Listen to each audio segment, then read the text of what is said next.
And my last strategy to deal with procrastination is don't do the task. Hey, welcome to Certified Personal Finance. Today I'm going to talk about how I improve my productivity as a procrastinator and how I fight procrastination. Now, I'm actually someone who's terrible, or rather, I'm very good at procrastination, and I always sit on things until the absolute last minute. So here are some tips I found that have helped me over the years. As you may know by now, I work multiple jobs. I teach tuition. I manage the business side of it with my colleagues. And I also do my website and of course the YouTube channel that you're watching right now. So I actually juggle between all these jobs, and increasing my productivity is something that is very important. If not, I will not be able to handle these multiple hats. One of the most powerful lessons I've learned is that done is better than perfect, and it's absolutely a game changer once I start to adopt more and more of this belief into my daily life. And one of the examples I can give is my YouTube channel. I wanted to do a YouTube channel for the longest time, but I really sat on it until August of 2021 last year, where I finally did it, and it was horrible. Lighting was off. The way I spoke, I think, was not as confident as now. But I did it anyway, and that has made all the difference because done is better than perfect. A lousy video put out onto YouTube is better than the hypothetical perfect video that exists only in my brain. And less than 4 months after the first video, I monetized, and now I'm starting to earn money from my YouTube videos. This is very in line with Pareto's principle, where 80% of your results come from 20% of your efforts. And I've realized that when you do things, you just need to make it good enough, and then it is good enough, right? Because if you try to strive for perfection, you end up spending a lot of effort trying to make it just that little bit better, and you will never reach perfect. So whatever you want to do it. It doesn't matter if it's a 6 out of 10 or 7 out of 10, it's better than not doing it, which is 0 out of 10.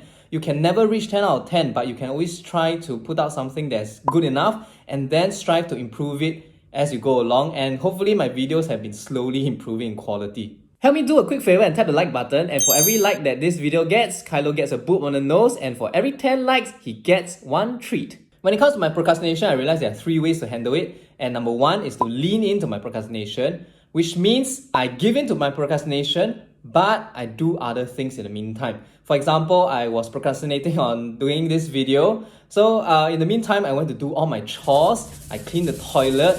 I went to clean up Kylo's litter box. And I actually spend the time in a meaningful manner rather than sitting around procrastinating, wasting time, thinking about the task I'm supposed to complete. Right? I spent it on something else that I needed to do anyway. And then once those things are done, I come back to the task that I'm supposed to do. And then I have 2 more ways to handle the task I was procrastinating on. And number 1 is to just do it. Now, I know it sounds stupid, but a lot of times when it comes to procrastinating or something, the moment you start on the first 30 seconds to 1 minute of the task, you realize that you just continue doing it. And that's what I did. I forced myself to say, welcome to Satisfied Personal Finance, and I'm now stuck here recording the rest of the video because I don't want to have any continuity error. Suddenly got cat teleporting, or the camera angle becomes not consistent. And I don't know about you, but I think all this make the video a bit weird because it feels a little disjointed, right? So I have no choice but to finish filming in one sitting. And my last strategy to deal with procrastination is don't do the task. Now, I know it sounds insane, but if you find yourself constantly procrastinating over a task, it may just signal to you that this thing is not for you. So if I find myself always procrastinating on making YouTube videos, then I should just give it up, right? Because it shows that I have no interest in it. But luckily, my procrastination on YouTube videos is minimal, okay? I still enjoy doing it, it's just that I put it off sometimes. But when it comes to other tasks that I find myself, I'm just unwilling to complete, it shows that I actually am not suited for that, and therefore, those are tasks that I will just drop and I'll never look at them again. And then I'll look at other important things that I can do in my life. One strategy I've adopted to increase my productivity is to assign what I call super days.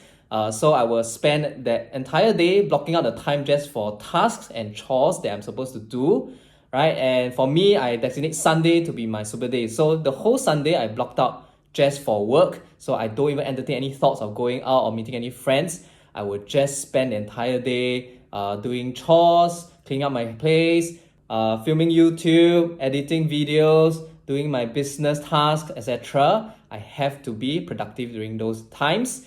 I firmly believe that humans are creatures of habit. So once you have built that routine up, every week that day will become easier and easier. You will finish chores faster and faster, and your productivity will increase or at least that's what I've observed for myself. So I can continue to push out YouTube videos every week as well as complete my tasks for my business. Yeah, and I think that has worked out quite nicely for me over the past few months that I've adopted this system. You can start first by assigning just 1 or 2 hours of your Saturday morning or Saturday afternoon as super hours, and then earmark it for productivity tasks like finishing your chores, or doing your side hustle, or starting a side hustle if you have not already done so. And then slowly increase those number of hours, or put it on different days. And you realize that once you get into the habit, things really get easier, okay? And I'm very productive on my Sundays. I actually clear out a lot of things for the week, and then I'm ready to start the week anew.